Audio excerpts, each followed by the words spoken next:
Welcome to the SRS Podcast. I'm your host, Aaron J. Babyar, and I'm the Training Director of Support Raising Solutions. Whether you're a new ministry worker or a veteran looking to increase your competence and confidence, Support Raising Solutions seeks to bless you in your quest to be a spiritually healthy, vision-driven, fully funded Great Commission worker. My guest today is Jamie Suel, who oversees the member care with the Center for Mission Mobilization, and we are continuing our series on spiritually healthy. And of course, spiritually healthy is the most important thing that you need when you're learning to raise and live off support. And so I don't know that we're going to have any final word on anything, but we certainly have narrowed down some topics that we think are very relevant. And so we hope that you are enjoying this series. We're going to spread this out in some episodes, at least in the first part of 2021. And Jamie, thank you for joining us once again. And remind our listeners, where are you recording from today? Yeah, it's good to be here. I am recording from my garage in Bryan, Texas. Bryan, Texas, which is basically College Station, right? Yeah, Bryan College Station. They're sister cities. It's the home of Texas A&M University, and yeah, why is Texas A&M? Why does it have the greatest sports fans? I just want to know this thing because I'm a sports guy and I'm not an A&M fan, but your fans are ridiculously devoted. Like, how do you instill that in people? That is such a good question. So they have all kinds of things, like, they have the fish camp where freshmen learn all the things, and they just have this real community, I don't know how to explain it. I didn't go to Texas A&M. My son did. And there is just this sense of loyalty to each other. And okay. And it's summed up, I think, this is off the top of my head. They have this phrase, the 12th man. And it's, their football team is way back in the day. I should know the story because I've heard my son tell it a lot, but way back in the day. All the Texas Longhorns people that are listening have just turned off. Yeah. You better keep it short, Jamie. We have love for the Longhorns too. But so they were missing. One of their players got injured or something, and so this guy came out of the stands to be on the team with them, and they call that the 12th man. So the entire student body, as they stand during the games in representation that they are the 12th man, they are ready to get in the fight, to get in the football game if someone goes down. So I don't know. That's what came to my mind. Who knows? Well, sure. I'm sure it has absolutely everything to do with being spiritually healthy while raising support. Absolutely. There is no easy segue here. So we'll just back away from that conversation. It is something where I travel a lot. Yeah. And I get to interact with several thousand ministry leaders every year. And you always know who the A&M fan is in the room. You always know. And it's just something I've noticed. So anyway, it's off our topic though of being spiritually healthy by a lot. So we're just going to go ahead and move in that direction because there's no natural bridge. Oh, maybe there is. And maybe there is. Loving God by stewarding myself and being an A&M fan. That's right. No, just by stewarding myself. So let's actually talk about that. Let's dig into this side of things because stewarding ourselves, being responsible for ourselves, some would call that self-care, some would call that self-leading, some would be like pastoring yourself. And we're not, first of all, we're not telling everybody to be John Wayne, be a rock, be an island, don't need nobody but you. That's not what we're saying. That's right. But there is a degree of personal choices and decisions and actions and things that really dramatically affect your life in general, but certainly your support raising process, right? Oh, for sure. For sure. So what does that look like? Yeah. Okay. I know you're going to probably want to slap me for this, but as you were saying, there's no natural segue. I was like, one of the things that I would say, and I'm no offense to Texas A&M fans, but there's a sense of worship, that and commitment. We are committed to what we worship and to what we give ourselves to. And so in that stewarding myself, that has to do with like, what am I choosing to give myself to? Is what I'm choosing to give myself to healthy? Is it, and what's the purpose of it? So, you hear a lot of self-care talk in the world these days. And so it's not an uncommon topic. Mm-hmm. And I think, as I've kind of walked in this world for some time, I'm still definitely a learner and growing in this, and hope that I always am. But I've kind of shifted my thinking as far as like self-care, to the word stewarding myself, because I have been given this body, I have been given this mind, I have been given my temperament, my emotions, the things that helped make me who I am, by God. And I have had challenges in my life. I have had difficult relationships in my life. And what I do with those is a stewardship. And so I guess that word stewardship is an important word, because it reflects that there is a care that you're taking out of a sense of, yeah, I've been given this, it's something that I enjoy, or that is a challenge for me. And my job is to steward it well. And or you want to say something? Well, I was just going to Yeah. jump in for Yeah. those that might not be as familiar with that word. Stewardship, it basically means managing something, Yeah. supervising it, Yeah. conducting it. There's a sense of not entitlement, but a sense of entrusting, Yes. a need for like responsible management. Yes. So stewardship sometimes is thrown around in regard to finances, Mm-hmm. but also it can be in regard to oneself, how they how they affect the choices that they're able to Yeah. make in Yeah. regard to their life and how they're leading it. And then, of course, in this context, into how they go about the process of being spiritually healthy. Mm-hmm. Yeah. Yeah. You said that really well. The verse that this idea came from is, that when the lawyer was asking Jesus, what's the most important thing? What's the greatest commandment? Jesus said, you shall love the Lord your God with all your heart, with all your soul, with all your mind, and all your strength. And the second is like this: you shall love your neighbor as you love yourself. And that's Mark 12, 30, 31. And as I began to really interact with that verse more, during a period of healing in my own life, from some trauma that had happened, that I really began to grasp that, wow, the way that I love God, the way that He tells me to love Him, is actually good for me. Mm, It actually helps me care for myself. But there's that interconnectedness that makes it more beautiful. It's not just self care for self care's sake, so that I can live to be 100 or look good, or I'm not knocking those things. I'm just saying that there's purpose. There is that entrust. I've been entrusted with mm, this life for this period of time. I've been entrusted to steward this life that I have here on earth for His glory. mm, mm-hmm, mm-hmm. Just listening and processing as you were talking there, I've had people, or I've heard people, ask questions about God and His character and our need for Him, and I've heard variations on. Some people don't actually want to say this because it seems like a negative thing, and they're like, is God kind of a narcissist? Mm-hmm. And the answer is, yeah, he's totally a narcissist, and he should be. Yeah. He is the greatest conceivable everything. Yeah. It's good and it's right for God to be full of Himself. That's not true of the Yes. rest of us. That's right. We're not God, That's right.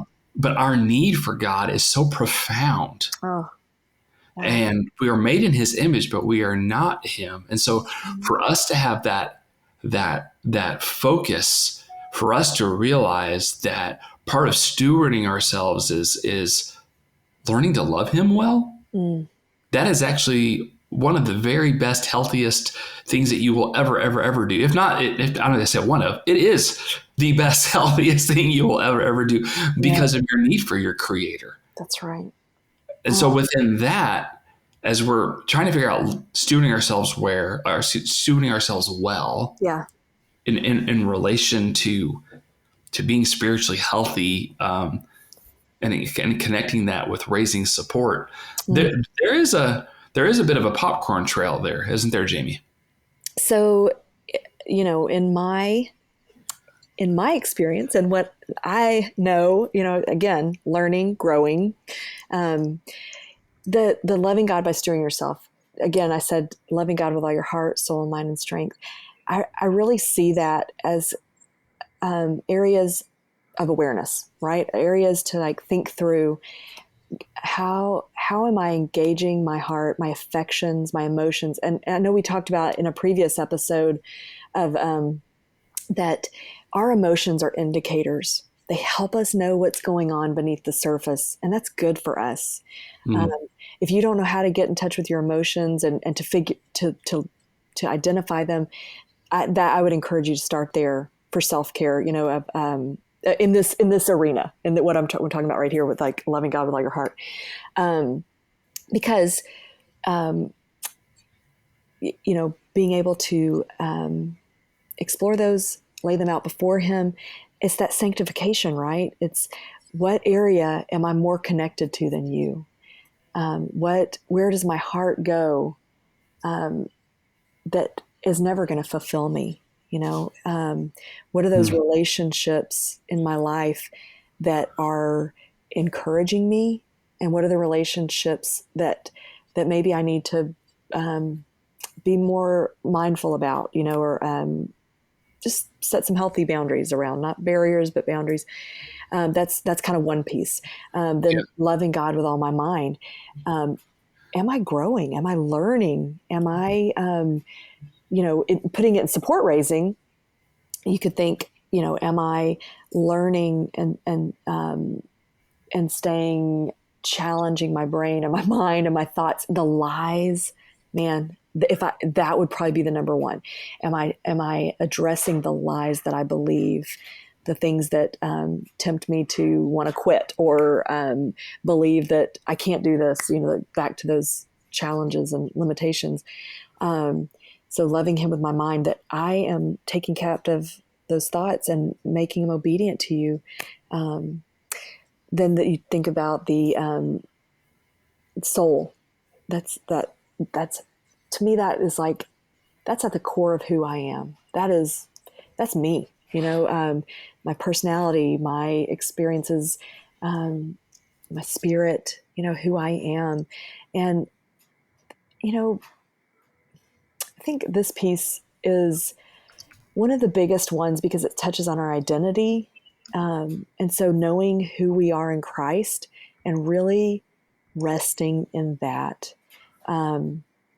It's a big part. I'm going to kind of skip. I'm just going to kind of give cursory. We can explore more, but just following that popcorn trail thing. Then the physical. That's that.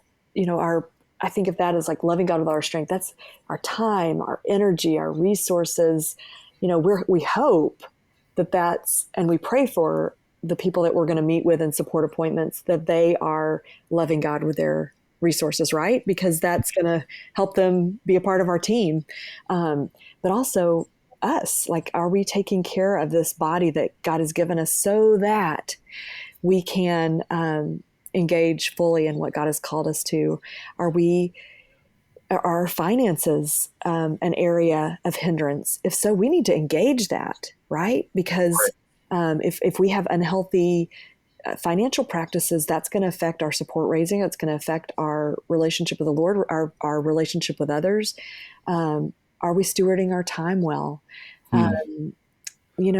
A temptation that you hear a lot of people talk about, there is nothing wrong with Netflix or, going, check it out, go to a movie or whatever. That in and of itself is not wrong. What place does it hold in your heart? Is it just checking out, numbing out? Am I binging multiple days? a Or lot. am I hiding? Yeah. Yeah. Am I staying away from responsibilities because Yeah. it's easier to push play? Yes. So in like thinking about with support raising with our time, am I doing everything but the actual act of making the phone call? Am I preparing to the ad nauseum, you know? Right, right. Well, you and I were joking earlier offline about that I don't like the phone. I never have. I still Mhm. really don't like the phone. And I made a joke, but there was some truth to it in that, I will do everything I can think of Right. before making a phone call. Yeah. Down to there were times where I actually think I was guilty of sharpening pencils because everything had to be in order before I make a phone call. Which at that point Yeah. I'm reaching. I don't even use pencils. I like pens, right? So Yeah. and actually I type everything that I can. So like my third option for writing is probably not that important when compared to actually making a phone call. But Yeah. when I'm in a season, or when I've been in a season where I needed to raise some support, like that would be a real practical thing of needing to steward myself better and Yeah. go, okay, you know what? I don't love making phone calls, but I probably don't need all my pencils to be sharpened as badly as I need to make phone calls right now. So maybe there needs to be some actionable change in how I'm spending my time. Yeah. Yes. Yeah. That's good. Well, so that's probably a practical.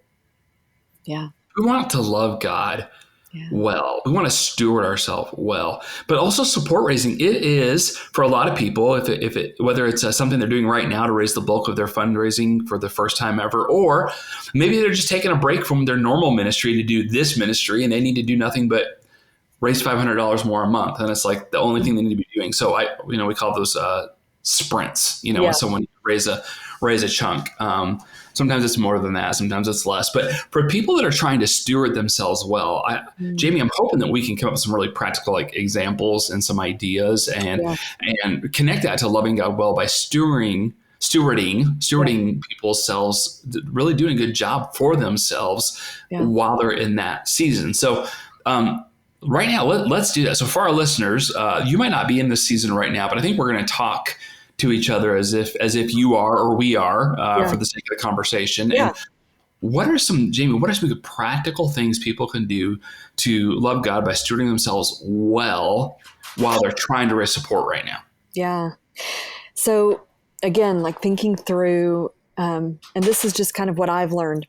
I do think of those four pillars. That's, psychology calls those the four pillars of health: our emotional, mental, physical, and spiritual. Okay. So, psychology has discovered what in creation, what God has put there, right? Mm-hmm. And that loving Him with all our heart, soul, mind, and strength is good for us. And it's, oh man, it's good. So I really do think through, okay, in my day, in my week, how am I making time for those four areas? And those are just brief touch points. So, I don't know exactly what your emotional needs are, your heart needs, but what is it that helps you love God with all your heart? What stirs your affection for Him? What, staying connected to the people He's put in your life? What do you need to do? How do you make time for that? Because, your time is limited and you want to steward that time well, going back to the time piece. So if I know, I think about your example of you and Marky going to the movie, you knew that you and your wife needed to connect on a level when you were not talking about support raising, but just being with each other. So thinking of that, like, it's not just I'm checking out, but I am taking time to emotionally connect with someone who's important to me, because I don't want to, drop those things just because I'm support raising. Let me jump in there, just for listeners that might not have heard that story before. During my primary time of raising support, part of recognizing my needs, my limitations, but my needs in particular, is I realized that, after God, my most important relationship in the world is Marky. And we've been married since 1994 and want to stay that way until God takes us home. and so part of that was just go, oh, okay, you know what? I really need a day every week where I'm not doing support raising. Also, I need to continue to date my wife. Yeah. Also, she loves to go to movies more than I do. And I like movies, but she likes them more than I do. Yeah. And she likes buying the popcorn, which I hate spending money on. But that's a different conversation. That's a Dave Ramsey course. But anyway, so anyway, within all those needs, I began to realize, hey, one of the best ways that we can do this is I need to take a full day off every week. Mm-hmm. And on that full day off from Raise Support, I need to like fill the emotional cup, right? And so, and that wasn't the only cup. We'll talk about some of the other cups, but one of those cups was like, okay, it's the relationships. And so I would always try and do some sort of date thing with her. And sometimes it wasn't as romantic and we just ended up at the doctor because of her health. And those days were less fun, but at least we were together. That was something. But then it didn't stop there. I also realized I need some connection with my kids. We got 4 kids. And at that time when I was doing my primary support raising, all of our kids were in elementary school still. And so, for our older 2, it was, shooting hoops or playing baseball or actually that was most of what it was. And for the younger 2, it was wrestling or drawing with my daughter or whatever else. But I would really take time on that one day. Not that I would never do those things during the rest of the week. Right. You're just more intentional.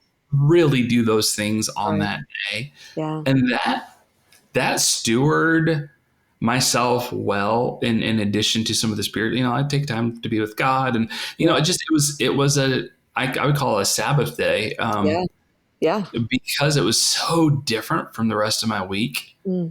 And it filled my cup. It filled my wife's cup. It filled my kids' cup. And there was still plenty of time to, tackle that honey-do list or get some exercise or, do some good stuff. And it was different from the rest of my week. And I found, Jamie, and I'm imagining this is true for you as well, for Beck and you and Chris for doing your primary support raising. I found that when I steward my Sabbath well, the rest of the week was a whole lot easier. I'm not saying it was easy, right? But like everything else kind of flowed a little smoother because of the higher degree of health from loving God well and by just responsibly thinking through how I even took my R&R time on that day away from the support raising. Yeah. Don't you think that just sounds like acknowledging God in all your ways? Like it is a piece of, I acknowledge that, you've got this, you are God and you have set out what's good for me. And I acknowledge that your ways are higher than mine. And so you've put these people in my life that I need to love well. And I can't just forsake them while I go do support raising. I can't. Well, we could. Oh, we sure could. We have, someone finally replies to that message from last week. Oh my goodness. Oh, well, I might lose them. They're on the line. I might lose them. Whoa, no here. Whoa, if it took them 6 days to reply, maybe I shouldn't even be checking my email right now. Wow. That's a great point. I think we're definitely going to unpack more about that Sabbath time because that is just, I'm not exactly sure why we let that go, but we do. We have a tendency to do that. But, for me, a practical thing that I've incorporated is I kind of do these daily focus things. And so Friday I have as like fun, friends. I just know that that's a day that if a friend asks me to lunch, that's the day I'm going to go for. And I want to, put that there. But it's also just a reminder that I need to stay connected in that way with people that we're in each other's life, Mm-hmm. So, that's just another practical way of having those times. And then I'm like you with my kids. A practice that I've tried to put in place is, go once a week, taking one of them out for coffee. Cause my girls are at the age where, that's the thing they go do is go get coffee with their friends. And so, Beautiful age. Can I just say that? I'm so thankful when my kids hit yeah, that it is age. sweet. It's got its own challenges, but It it's got its does. beauty It's too. really Yeah. expensive really quickly. I mean, like you were saying, your elementary kids, you could just shoot hoops or draw a picture with them. And Right. this work is more that deep heart work that it takes that kind of energy from us, but in a good way. Yeah. Yeah, man, that's good, Aaron. That's really good stuff. Yeah, I think you're right. Setting that side of time, and then again, you're stewarding that and thinking through that, and that takes a little bit of work on the front end. Like, what do emotional connections look like for me? What are those emotional connections I need to honor? Yeah. Because you can't do what you were doing before. I know in the sprint, especially, we talk about really communicating with the people that we love, our family, our church.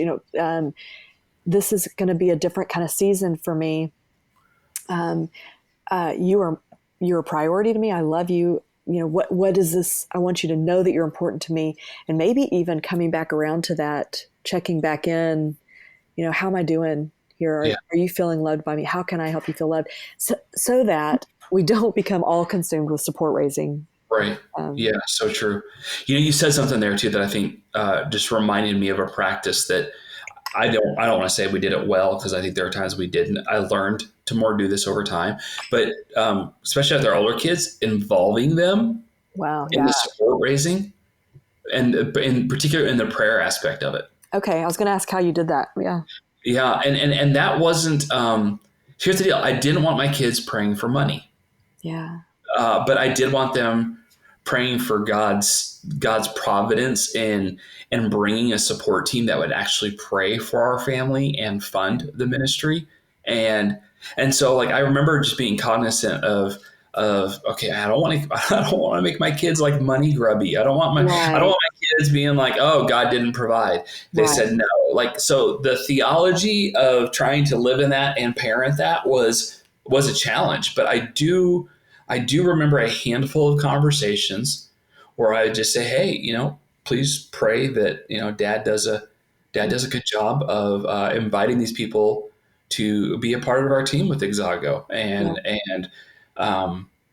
And that was not like super easy, because in some ways I was kind of challenging my kids to pray a pretty mature prayer, but it was good. Yeah. Like, it led to some good, healthy interactions, and even to the point where once a year we'll do some baked goods and kind of send a thank you to our support team without any strings. But like that was for many years, and that's been like a normal part of my kids' life. Even is hey, when are we getting together to like bake and send out a thank you to the people that partner with us. Yeah. So I don't know, that's just kind of an aha moment I was thinking, but I think that was even trying to bring the support raising, the stewarding of the work God had put in front of me, but trying to bring that spiritual aspect into my kids' life from a standpoint of I want them to grow in this time too. I don't want them worried so much like whether or not they're going to have their next meal. That's kind of my job as their dad, but but I want them to do it. And there's even right now, I'm not going to go too far into this, but I do have a child right now that is considering a missions direction soon. Yeah. And it's interesting to talk to him and bring up the idea that, if he moves forward, there's a couple different avenues that God might open up for him soon. Yeah. And in two of those, he would need to raise support. And he's so like, yeah, I would just need to raise my support. Like, it's not even this like gigantic source of anxiety and like worry and fear for him. Like, I think it probably was for Marky and I early on. Like, there's a maturity he has that we did not have years ago. Yeah. And I'm thankful for that. Partially, I think, because not that I got it all right, because certainly I did, but part of that was we were open and honest, and we steward that time in our life with our kids. We didn't hide it from our kids. Yeah, man. Okay. And that just makes me think about one of the connecting ideas to stewarding ourselves is accepting and enjoying how he made us, and God put your kids in your family. Do we think that this needs to be some kind of separate thing from our lives, that it's this siloed thing. But no, it's a point of discipleship, like what you're saying. Mm-hmm. And so stewarding it well. Okay, this experience that we are going through right now, that we're going through a support raising sprint. How am I going to steward this well? How will I draw in the people? How will I allow this to be? Because you're right. If you have kids, you're their primary discipler. So how are you going to disciple them in this season? Yeah. Because it's not a mistake, and it's not different than, my friend used to have this saying, like, the baby is the lesson. Whenever she had a new baby or whatever, like that is where God has us right now. So we're not going to try to do life the same way. We're going to say, okay, this is the life that God has given us right now. So how do we live this life and still hold true to the things that, God expects us to love each other well. And it's good for us to do that. In fact, I'm gonna double down on this just a little bit. Double down. So for the married people out there, you're not protecting your marriage if you're trying to do all the support raising and your spouse is completely oblivious. Oh, yeah. That doesn't actually help you or your marriage. Yeah. That doesn't mean there can't be a primary support raiser. Like I get it. One of the things I'm so thankful for Marky is that even in all of the horrible health stuff that she's been through, and I have been like the primary support raiser. She's always brought her heart. She's always supported me. She's been with me, even though I'm doing 95% plus of the work, if you will. She's always a very willing participant in as much as what she could. Yes. And there's a lot that she couldn't do. And I have found that our situation in some ways is a lot healthier than people who they're both very, like physically, they're both very healthy. And I'm not picking on anybody else's marriage, but where they have siloed the support raising into, that's just her job. Right. And I'm like, no. You're a married couple. You're to become one. And it might be her primary responsibility, but it's your job together as a couple as you step into this. Just from a spiritually healthy standpoint, there's a sense of loss and regret and unhealth that I'll just stop right there. But I've heard that from a lot of people that they feel like a little emotionally abandoned in the support raising process by their spouse. Yes. And I don't know how to fix that. I can't wave a magic wand. I usually say something's like, have him read the God Ask, or could you have him go through the boot camp with you? Not just like, why don't you go again and spend the money and have him come with you, even if it's not his job, because there is a sense of abandonment. That's a really tough word. I hate to say that, but it's there sometimes. It's important. As you were saying all that, it connected a couple of ideas in my head. And one of the things that I hear in because I'm in the member care world and I'm talking with people, one of the greatest challenges we face on the field in support raising, and you're touching on it right here, is that sense of feeling alone. Mm-hmm. And that is a really hard place to be, and it's a hard place to grapple with. And so I was thinking about, as we were talking about, married couples, think about our single brothers and sisters, who, again, that word alone, it just might look different. Alone might look different for them, right? You can be alone in support raising in marriage, and you can be alone in support raising as a single. And so really stewarding those relationships you've been given. And it might take, so if you're married and your spouse is not engaged in this, and, my number one thing is you cry out to the Lord with that you lay that need at his feet. He cares about your needs, and he cares about your pain. And he wants you to ask, he wants you to ask for what you need. And so, so number one, finding that companionship in him and looking to him for that, but also who has he put in your life who can be that encourager and a person, whether you're single or married, don't go at it alone, you know? Right. Right. Yeah. All right. Let's shift Okay. and let's talk about stewarding yourself well Yeah. physically while you're raising support. How is that even a thing? What does that look like? Okay. I'm going to put an asterisk here. Did I say that right? I've listened to several of your episodes, and there have been some really good ones about, your physical health during support raising. And so I know Callie Buchholz did one. Oh, she's changed her name. Her name is different now. That's right. She's Callie Davis. That's right. But you can go back and listen to one of those, and that would be an excellent one to look at or to listen to. But yeah, so something that I always ask people when I meet with them, well, I don't always, but it's one of the questions that I try to hit on, and that is, how are you physically? Because we tend to get in these modes where the thing is the thing, and we're so focused on the thing, and we're struggling, and we can't figure out why, and we're agitated, and we can't figure out why, and then you start to unpack it, and you're like, oh, I'm not sleeping. Like, my diet, like I just am really like feeling sick a lot, and I'm not taking care of what I'm eating because I'm so focused on this. I don't have time to cook a healthy meal or, right. Or I had 3 support raising lunches today, and I ate all 3. Yes, yes. Yeah. We laugh because it's not funny. No, it's true. So I had a good friend. I love the way she phrases this. It's really stuck with me. She says, I have this, I'm walking in with a default yes or a default no, depending on what I need. So if you're walking into a support raising, and I know I've heard this in one of your podcasts before, but what am I going to order at this restaurant that's going to build health for me?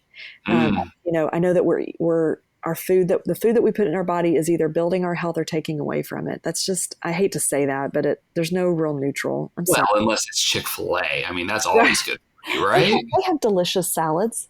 And listen, yeah. So, okay, this is another thing. I talk to my kids about. This is a little bit in the weeds. I promise I'll come back to the other thought. But my kids, when they're in reading, we have them read through, like, you need rich biographies. You need to read the Word of God.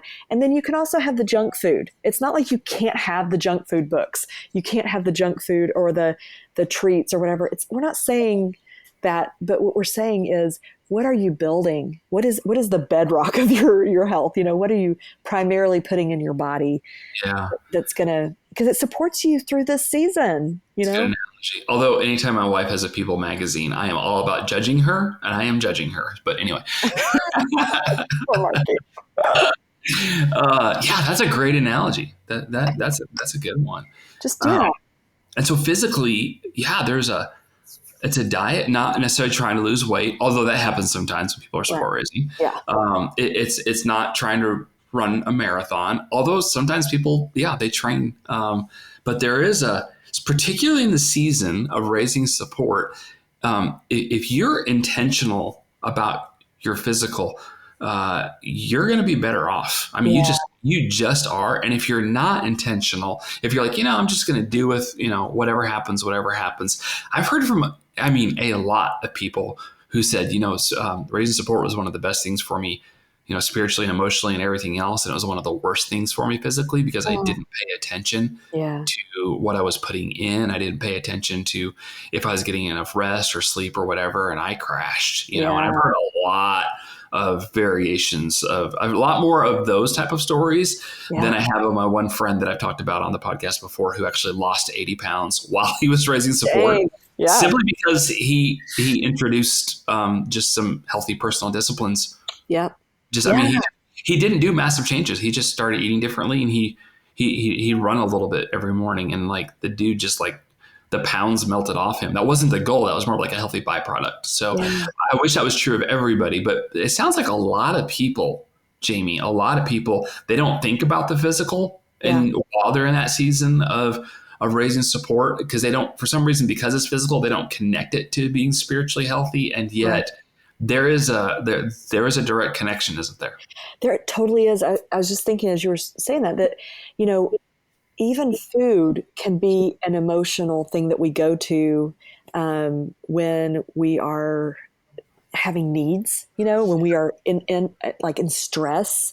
Yeah. Um, There's a reason they call pay away comfort food, right? yes, for real. Like it's so easy to drive through and then you eat it, it's delicious and it fills the cracks of the soul. No, I'm just kidding.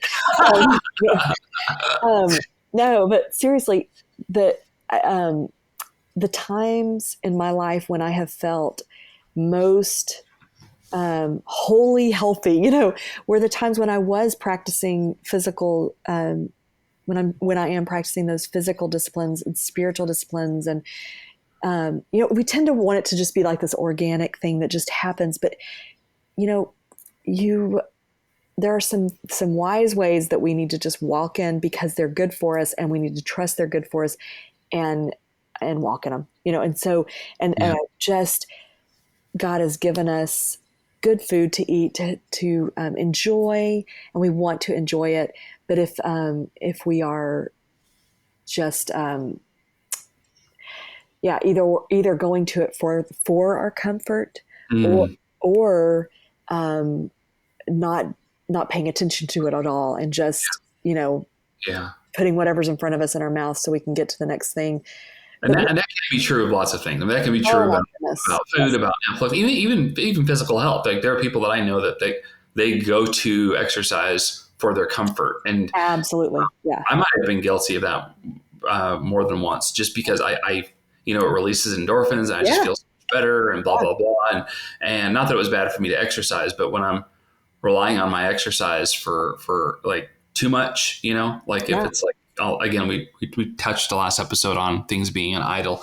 If we want something to be an idol, then that means it's out of whack. yeah, yeah. So, okay. So remind us of the pillars. So we're touching on Okay, some, we've touched so on some of the relational and some of the emotional and some of the physical. yeah, yeah, you kind of hit it. So in the secular world, you'd say your physical health, emotional health, mental health, and spiritual health. And Okay. then if we kind of put that side by side with Mark 12, then you've got loving God with all your heart, soul, mind, and strength. And so we talked about a little bit about the physical, and I think there's a lot in that physical. Your time management, how you're spending your time, what you're bringing to your rest, your Sabbath, and I think that could be a really good one to talk about a little bit because we touched on it before. But man, taking that time to really rest, to not be in that zone, and to get it segues into the mental health for me with this because you're giving your mind a chance for some white space, but also God works in that. When we rest, when we take time to just chill out and do some things differently than we normally do, Mhm. often creativity is birthed there, and Yeah. then we can pick that back up and engaging our minds. And to me, in the that's addressing those lies again with what's coming at me with support raising and what am I doing with those things. But also, there's also a capacity of like or component, sorry, of mental health and of what how am I growing even, like, are you reading the God Ask, or are you reading something else that's helping you sharpen those skills, sharpen your mind, keep your mind on the practices, the principles, but also that that healthy practice that we are about something else. We're fixing our mind, fixing our eyes on what we're doing, on what the goal that we have, and that is, yes, getting to full support, but even more so, getting to full support so that we can engage and thrive in ministry and in our families, in our Yeah. lives. Yeah. I think you just put a nice bow on our conversation today. Wow, look at that. All right. Well, Jamie, of course, you and I are shooting an on again. I shouldn't say shooting, recording. There's no video here. We're just doing audio. We are recording an on again, off again podcast this year on a series really on being spiritually healthy. And to our listeners, we'll pick this up again in the future. But I will say, I want to just invite listener feedback. You can click around in the podcast and find some links pretty easily, or go to Support Raising Solutions website. But we do like to get listener feedback. We'd love to get questions, and perhaps you have one that's not even related to our Spiritually Healthy series, or maybe you're just dying to hear Jamie Suel dig in on one particular topic a little bit deeper. We'd love to hear back from you, and so we do read the feedback that we get from the podcast, and so just want to encourage our listeners to keep that in mind. We'd love to hear from you. But meanwhile, Jamie, I think we reached a great point to put a bow on the series, at least for now, and we'll pick this up again later on. But thank you so much for joining us again on the SRS podcast. Such a pleasure. And I pray that you have a great day. And can we do this again in a couple months? Let's do it. All right. Thanks. Okay. Thanks for joining us for this episode. We would love to hear your ideas for future content. Please visit supportraisingsolutions.org/feedback to share your thoughts and questions. Also, wherever you download your podcast from, be sure to subscribe for future episodes and come back each week to gain more insight into the process of building and maintaining your personal support team.